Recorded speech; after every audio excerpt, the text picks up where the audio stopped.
सही जो है अपनी ज़िंदगी कुरान हदीस के मुताबिक गुजारें कि हमारी आखिरत अच्छी हो जाए। अगर आखिरत अच्छी हो गई तो समझिए कि हमें सब कुछ मिल गया, सब कुछ मिल गया। तो आखिरत को संवारने के लिए, आखिरत जानते हैं मतलब?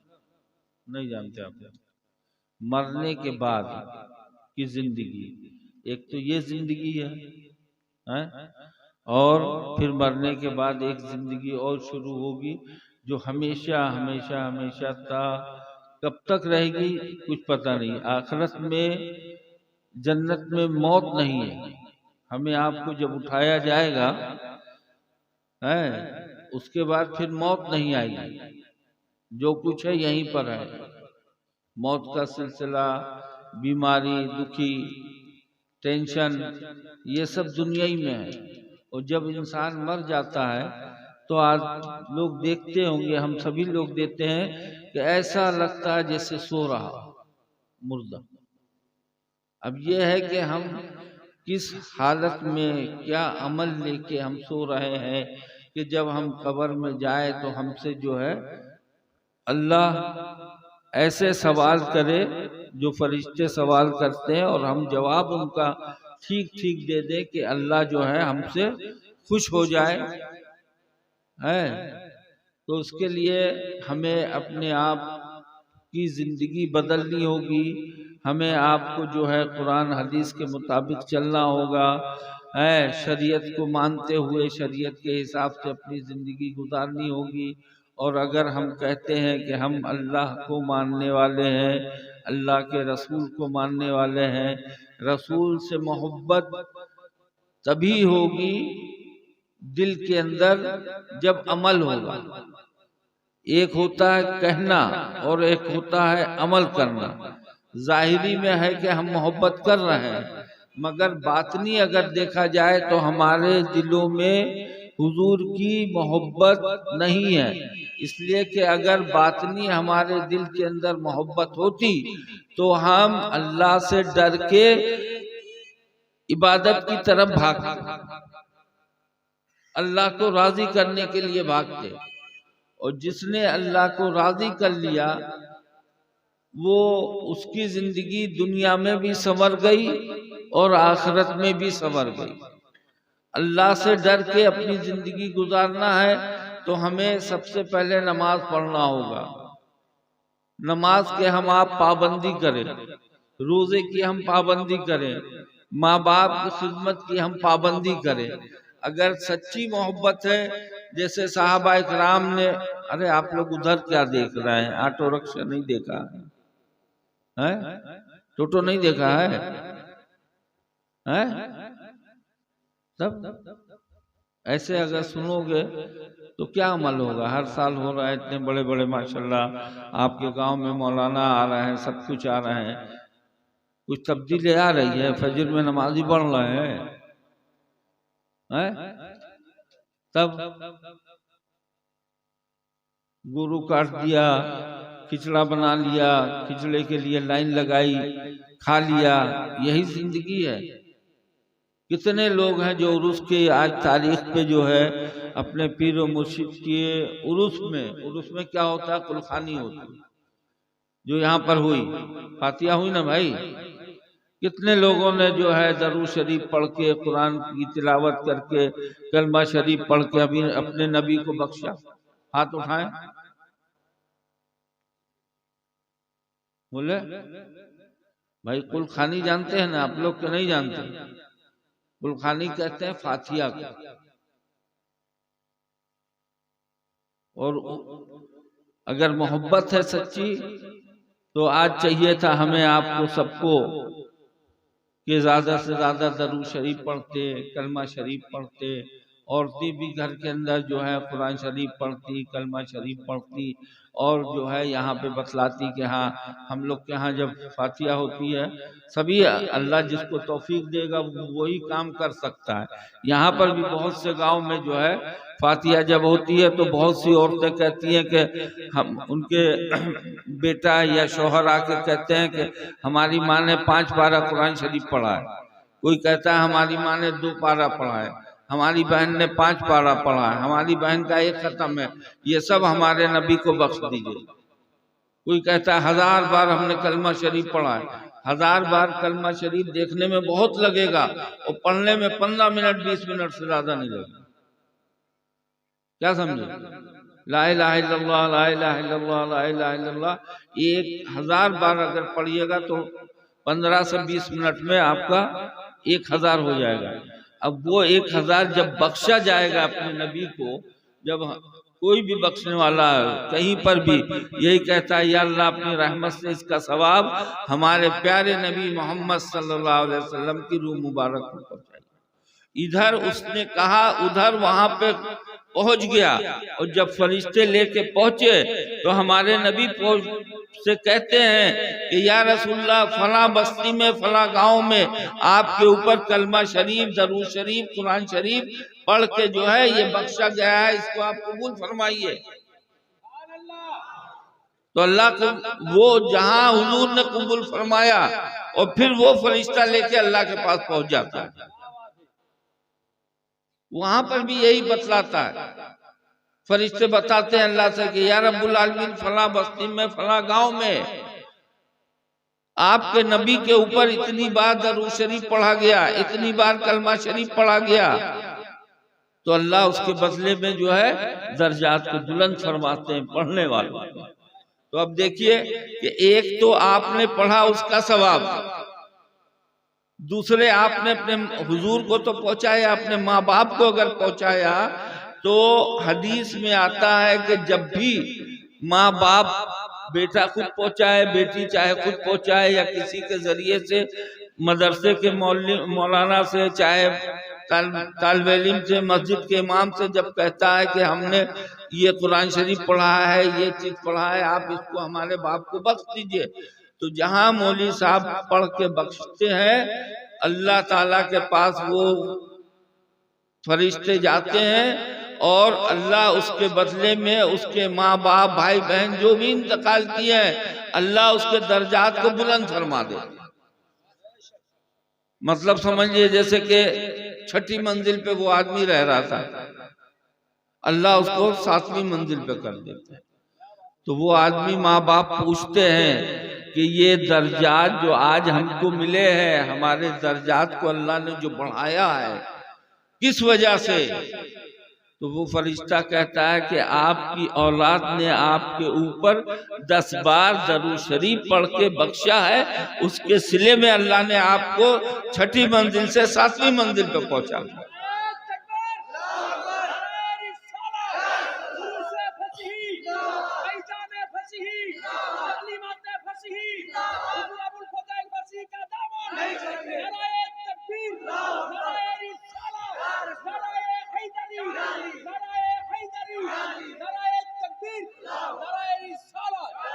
आप लोग फसी के मानने वाले हैं, हमारी भी यही कोशिश है कि जितने हमारे मुरीदान हैं वो प्राइमरी जिसको कहा जाए, प्राइमरी तालीम दीन की किसी को नहीं, मतलब कि नमाज कैसे होगी, नमाज जानना चाहिए। कितने नौजवान हैं जिनको अगर वो पूछे कि अत्तहियात, हाथ उठाओ देखें अत्तहियात कितने को याद है, तो बड़े जो होंगे उनको तो याद होगी, छोटे भी कुछ होंगे याद होंगे, बहुत से ऐसे होंगे जिनको अत्तहियात भी याद नहीं है। अत्तहियात किसे कहते हैं मालूम है? स्टेज के लोग तो चुप रहे हैं, किसको मालूम है अत्तहियात का मतलब क्या होता है? नमाज में बगैर अत्तहियात के नमाज नहीं होती। हाथ उठाए, अत्तहियात किसको किसको मालूम है? देखें ये बेचारे हमारे नौजवान हैं, बच्चे बहुत से बड़े भी हैं, और साहब इसके लिए आप कोशिश कीजिए, समझा? आप लोग नमाज अपनी सही कीजिए। अगर नमाज सही हो गई तो समझिए कि आखिरत की हर मंजिल जो है वो आसान हो जाएगी। और नमाज हमारे नबी ने हर हाल में जो है, अल्लाह ने भी नमाज के ऊपर जोर दिया है कि जो तुम्हारे मानने वाले हैं, जिसने कलमा ला इलाहा इल्लल्लाह मोहम्मद रसूलुल्लाह पढ़ा है, वो सच्चा नमाजी हो जाए। नमाज के लिए, नमाज पढ़ने के लिए होगा कि हमको नमाज सीखनी होगी। उम्र का कोई तकाजा नहीं है मेरे भाई। अगर आप 50 साल के हो गए और 60 साल के हो गए, कोई शर्म की बात नहीं है, कोई शर्म की बात नहीं, कोई शर्म की बात नहीं है। आप वक्त निकालो, जो असल मंजिल है मरने के बाद, अल्लाह को अगर खुश करना है और कब्र के अजाब से हमें आपको बचना है, कब्र को कुशादा करना है। हदीस में आता है कि जब सवाल जवाब के बाद अगर मुर्दे ने सही जवाब दे दिया तो अल्लाह का हुक्म होता है कि इसकी कब्र को ताहद्दे नजर, मतलब जहां तक नजर जा रही है वहां तक कुशादा कर। और वही मुर्दा अगर जवाब ना दे पाएगा तो अल्लाह का हुक्म होगा कि इसको दोनों सिरे को ऐसे पीस दो जैसे चक्की में आटा पीसा जाता है। अल्लाह हम सबको बचाए। अब आप सोचें बेटा, जितने नौजवान हैं बड़े, सबसे यही कहना है कि शर्म की कोई बात नहीं है। पढ़ने के लिए कोई उम्र का तकाजा नहीं है कि हम अब 50 साल के हो गए हम जाके कायदा पढ़ेंगे। अरे 50 साल की उम्र में अगर तुम कायदा पढ़ लोगे तो तुम्हारी आखिरत की जिंदगी संवर जाएगी, तुम्हारी जिंदगी संवर जाएगी। बच्चे जो हैं, जो हर वक्त मोबाइल में लगे हैं, औरतें लगी हैं, बच्चियां लगी हैं, उनसे भी यही कहेंगे कि जो औरतें कुरान शरीफ यहाँ पे पढ़ना जानती हैं, औरतें सुने गौर से, जितनी औरतें यहाँ पे कुरान शरीफ पढ़ना जानती हैं वो अपने घर में 1 घंटा 1.5 घंटा उन औरतों को बुला के कुरान शरीफ सिखाएं।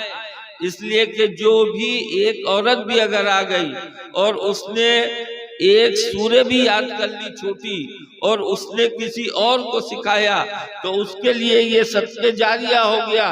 वो दुनिया से चली भी जाएगी मगर उसका सिलसिला सदके जारिया का चलता रहेगा।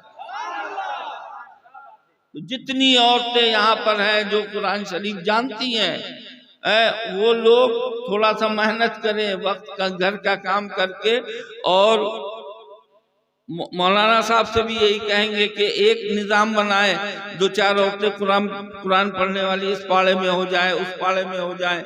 जो छोटी बच्चियां हैं, जो थोड़ा बड़ी हो गई हैं, जिनको मौलवी साहब वगैरह तलबा नहीं पढ़ा सकते हैं, वो औरतों से कुरान सीखे और इंशाअल्लाह अपनी नमाज को सही करें। अत्तहियात सीख लें, दरूद शरीफ सीख लें, 10 सूरे अलम तरा कैफा से लेके कुल औज़ु बिरब्बिन नास तक, वो छोटी छोटी सूरह है। इतनी अगर आपको आ गया तो समझिए कि आपकी नमाज मुकम्मल हो गई। और जब नमाज मुकम्मल हो गई तो अल्लाह कबूल फरमाएंगे, अल्लाह कबूल फरमाएंगे। ये घूमने से रिस्क अल्लाह देने वाला है। आप सोचें कि हम अल्लाह की नाफरमानी कर रहे हैं, नमाज छोड़ रहे हैं, फिर भी अल्लाह हमको रिस्क दे रहा है। आज देखें कि इतना बड़ा जितने लाख रुपया खर्च होता है सब श्री रामपुर वाले आप लोग खर्च करते हो ना? बोलो भाई, कहाँ से आ रहा है? कौन दे रहा है? अल्लाह दे रहा है, अल्लाह दे रहा है। तो अल्लाह से दोस्ती कर लो। दोस्ती का मतलब यह है कि अल्लाह की बातों को मान लो। तो इंशाअल्लाह ताला आज जो बरकत, जितना पैसा आ रहा है, अल्लाह ताला इससे 1000 गुना ज्यादा श्री रामपुर वालों को अल्लाह रिस्क दे सकता है। तो इंशाअल्लाह वादा करें आप लोग। और हम भी एक पीर हैं, पीर होता है, आप लोग मुरीद हो गए, समझ गए कि हाँ आप तो मुरीद हो गए हैं, हमारा पीर जो है तो कब्र में भी आ जाएगा, हमको बख्शवा देगा, और जन्नत में जाने लगेंगे तो हमारा पीर आके खड़ा हो जाएगा, कहेगा जन्नत में चलो। नो, वहां पे आपका अमल काम आएगा। हमारा काम है सही राह बताना कि नमाज पढ़ो, रोजा रखो, माँ बाप के साथ अच्छा इखलाक करो, और नमाज किसी हाल में मत छोड़ो, रोजा किसी हाल में मत छोड़ो। अगर तबीयत खराब है तो एक अलग बात है, हम खुद फैसला कर सकते हैं कि हमारी हिम्मत है कि नहीं है रोजा रखने की, मगर नमाज किसी हाल में माफ नहीं है, किसी हाल में माफ नहीं है। मुल्ला अली कारी रहमतुल्लाह अलैह इरशाद फरमाते हैं कि जब मुर्दे को दफन किया जाता है, 24 घंटे में किसी भी टाइम दफन करो, तो जब उसके अंदर दोबारा रूह फूंकी जाती है, वो जिंदा होता है, तो उठ के बैठता है और फौरन ऐसा कब्र में वक्त रहता है जैसे असर का वक्त खत्म हो रहा है। असर का वक्त बहुत कम होता है ना, है? तो ऐसा वक्त होता है जैसे असर की का वक्त खत्म हो रहा है, असर की नमाज हमारी कज़ा हो जाएगी। तो मुल्ला अली कारी रहमतुल्लाह अलैह इरशाद फरमाते हैं कि जब फरिश्ता कब्र में आता है, असर का टाइम होता है, उसके अंदर जब रूह फूंकी जाती है, वो उठ के बैठता है और जहाँ फरिश्ते सवाल करते हैं तो वो कहता है कि रुक जाओ, अभी पहले हमको असर की नमाज पढ़ लेने दो, फिर उसके बाद हमसे सवाल जवाब करना। मुल्ला अली कारी रहमतुल्लाह अलैह फिर इरशाद फरमाते हैं आगे कि ये बात वो वही कहेगा जो दुनिया में नमाजी होगा। फजर पढ़ लिया तो जोहर की चिंता, जोहर पढ़ लिया तो असर की, असर पढ़ लिया तो मगरिब की, मगरिब पढ़ लिया तो इशा की, फिर इशा में सोया जल्दी के सुबह हमको फजर पढ़ना है। जो ऐसा दिमाग में नमाज की चिंता रखेगा वो कब्र में बोलेगा कि रुक जाओ, अभी हमको नमाज पढ़ना। अब आप सोचें, अल्लाह रब्बुल इज्जत बहुत रहीम है, करीम है, वो अपने बंदों के ऊपर जुल्म नहीं करते। हदीस में आता है कि हमारे प्यारे नबी हुजूर सल्लल्लाहु अलैहि वसल्लम इरशाद फरमाते हैं कि एक बंदे से अल्लाह जितनी उसकी माँ मोहब्बत करती है, उससे 70 गुना ज्यादा हमारा रब हमसे मोहब्बत करता है।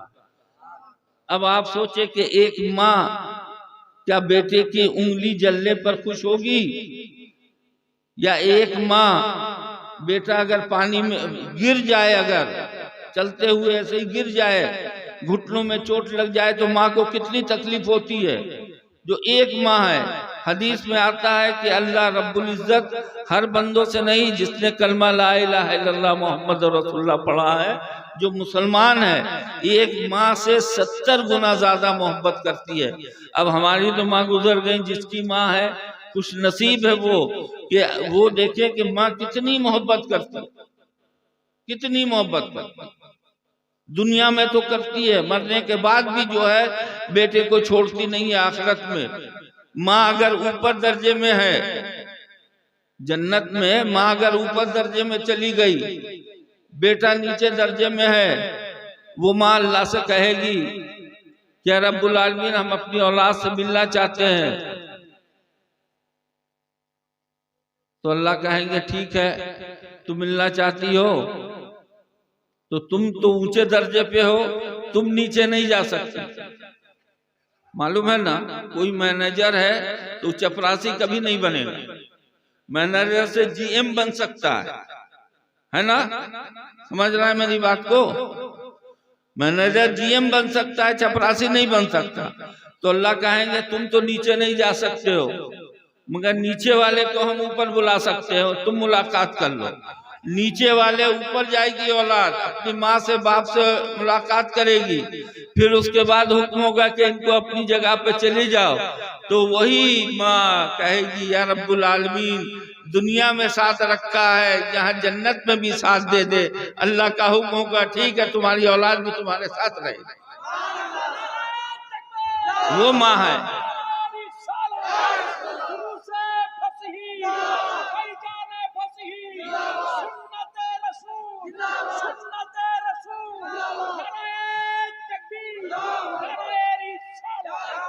वो माँ है। अब सोचें आप लोग, जितने नौजवान हैं जिसकी माँ है, जितना हो सके माँ की खिदमत कर लो, बाप की खिदमत कर लो, कि माँ बाप की दुआ दुनिया में भी लगती है। और अभी जो हमने बताया, हमारे नबी की बात जो है वो झूठी नहीं हो सकती, 100% सच है। जहन्नम में भी अगर हम आप नीचे रहे तो हमारे आपके माँ बाप अपने ठिकाने पे बुला लेंगे, और अगर माँ नीचे रही तो अल्लाह रब्बुल इज्जत उस माँ के कहने से भी, मुलाकात के जरिए से माँ को ऊपर पहुंचा देगी और आपके साथ रखेगी। मगर पहले हमें आपको अपनी जिंदगी संवारना होगा। मेरे भाई, श्री रामपुर वाले खाली मुरीद होने से काम नहीं चलने वाला। नमाज सीखो, लिल्लाह बात मानो। अगर हमको पीर मानते हो आप लोग तो कल से नहीं तो परसों से, जब भी वक्त आए, जितने नौजवान हैं, बंगले में किताबें मिल रही हैं, इतना चाय पानी में आप लोग खर्च कर दे रहे हो, बंगले की किताब लेके आ जाओ, मौली साहब के पास पढ़ लो, या अपने खुद पढ़ लो। पढ़ने के बाद जो है कुछ उसमें मसले मसाइल होते हैं, कैसे पढ़ना है, क्या करना है, वजू कैसे करना है, गुस्ल कैसे करना है, ये सब तरीके लिखे रहते हैं। इमाम साहब को आप पैसा दे दो, इमाम साहब बंगले की अच्छी किताब ला के देंगे, और हर घर में वो किताब हो जिससे आप लोग नमाज सीख ले। कम से कम 10 सूरे याद हो जाए, अत्तहियात याद हो जाए, दरूद शरीफ याद हो जाए, दुआए कुनूत याद हो जाए, कि इंशाअल्लाह ज्यादा नहीं टाइम लगेगा। मुश्किल से अगर शौक है, जज्बा है, तो 10 दिन के अंदर इंशाअल्लाह आप नमाजी बन जाओगे। 10 दिन के अंदर जब पढ़े रहोगे तो शौक होगा, और जब पढ़े नहीं हो तो शैतान और दबा रहा कि तुमको तो कुछ आते ही नहीं है, मस्जिद में क्या करोगे जाके, खाली जुबान हिलाओगे, होठ हिलाओगे, मत जाओ। शैतान तो मोमिन का खुला दुश्मन है ना।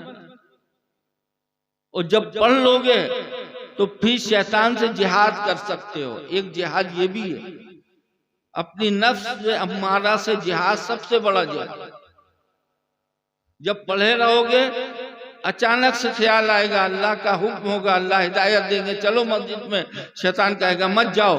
फिर उसके बाद अल्लाह का हुक्म जब हिदायत हो गई कि मस्जिद में जाओ, तो शैतान की हिम्मत नहीं है कि हमें आपको रोके। मगर सीखो मेरे भाई, खाली मुरीद होने से काम नहीं चलने वाला। आजकल बहुत ऐसे मुरीद निकले हैं कि 25,000 50,000 दे दो, उनके हाथ में मुरीद हो जाओ, वो तुम्हें जन्नत में ले जाएंगे।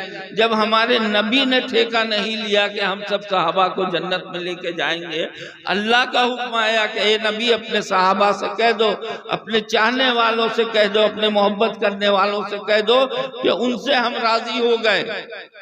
तो नबी ने हमारी खुशखबरी सुनाई कि तुमसे अल्लाह राजी हो गया। इसीलिए हम लोग सब सहाबा के आगे लगाते हैं रज़ियल्लाहु ताला अन्हु, मतलब अल्लाह राजी हो गया, अल्लाह राजी हो गया। तो हम तो उस दर्जे पे पहुंच ही नहीं सकते, उस दर्जे तक तो हम सोच ही नहीं सकते। मगर दिल में सच्ची नबी की मोहब्बत हो और अमल हो तो इंशाअल्लाह अल्लाह की रहमत से, नबी की बख्शिश हम सब के लिए वहां पे अल्लाह के नबी हम सब की बख्शिश करवाएंगे। थोड़ी बहुत सी इधर उधर गलती रही तो हमारे नबी तो है ही है, दुनिया में रोए वहां पर भी रोएंगे। सब नबी ने, अल्लाह ने सबको जो है हुक्म दिया कि एक दुआ को जो मांगो मिल जाएगी।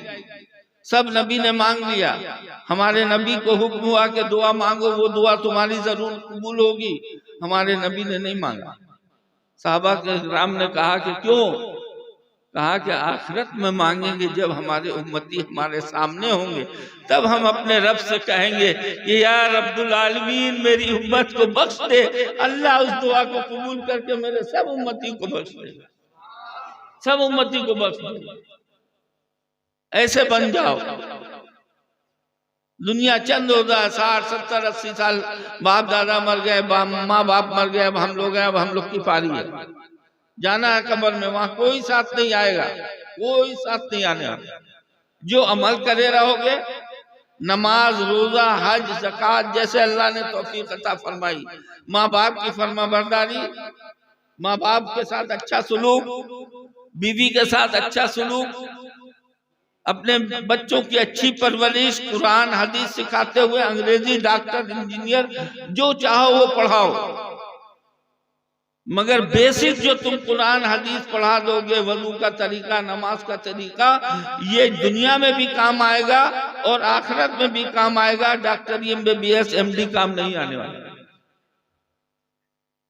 तो इंशाअल्लाह ताला सब लोग वादा करो कि नमाज सीखेंगे और अगली साल उर्स के मौके पे अल्लाह हमें आपको हयात दे, हम उठा उठा के एक एक आदमी से पूछेंगे कि पिछले साल हमने कहा था आप लोगों ने नमाज सीखी कि नहीं सीखी। इंशाअल्लाह सब लोग नमाज सीखोगे, हाथ उठा के वादा करो।